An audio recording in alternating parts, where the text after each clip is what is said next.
인천은 우리에게 첫걸음의 도시입니다. 서역의 상인들이 한반도에 발을 디딜 때 인천을 통했고 우리가 세계로 뻗어나갈 때도 인천을 통했습니다.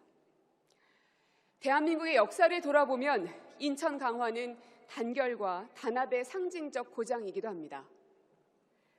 세계 최강국 몽골을 상대로 40년간 항전할 수 있었던 것은 외세로부터 나라를 지키기 위해 온몸을 던져 단결하고 단합하는 정신이 있었기에 가능했습니다.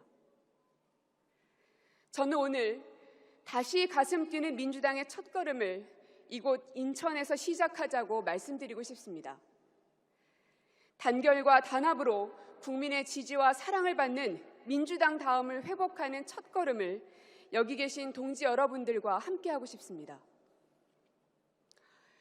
어제에 이어서 오늘까지 강원, 대구, 경북, 제주에서도 저는 가는 곳마다 우리는 원래 민주당, 동지였음을 잊지 말자 말씀드렸습니다.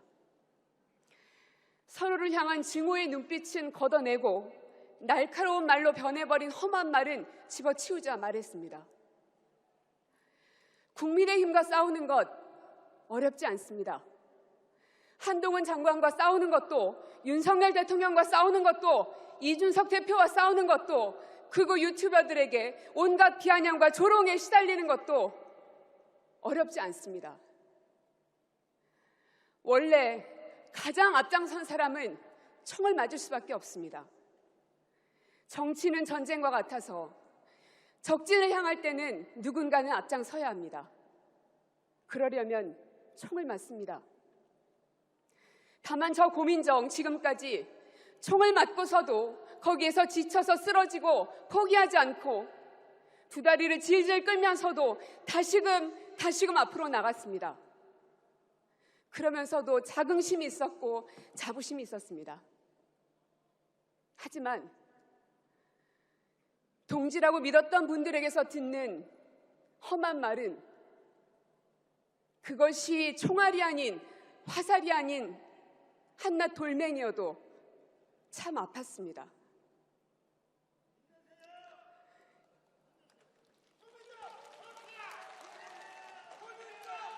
어제 오늘 참 많은 분들께서 반명이든 친명이든 공감해 주시고 그리고 위로해 주시고 고개를 끄덕여 주셨습니다.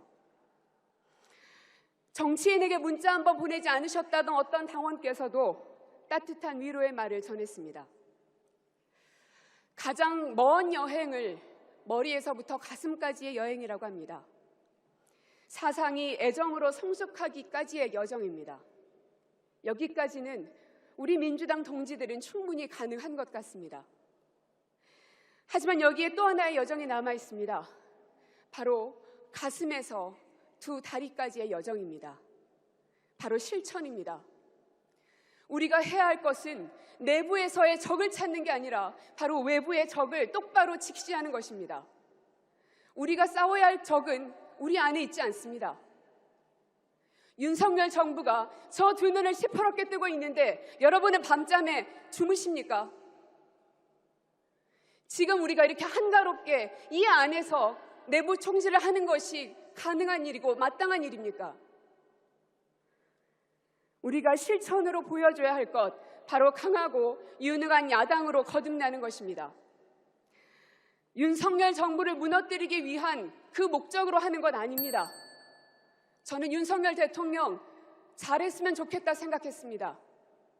하지만 지난 5년 동안 문재인 정부가 이뤘던 많은 것들, 부족하고 잘못들도 있겠지만 오로지 그 정상을 만들겠다고, 상식이 통하는 나라를 만들겠다고 했던 그 수많은 피눈물들이 다시금 무너지는 게 내 눈앞에 보이는데 그대로 있을 수만은 없지 않겠습니까?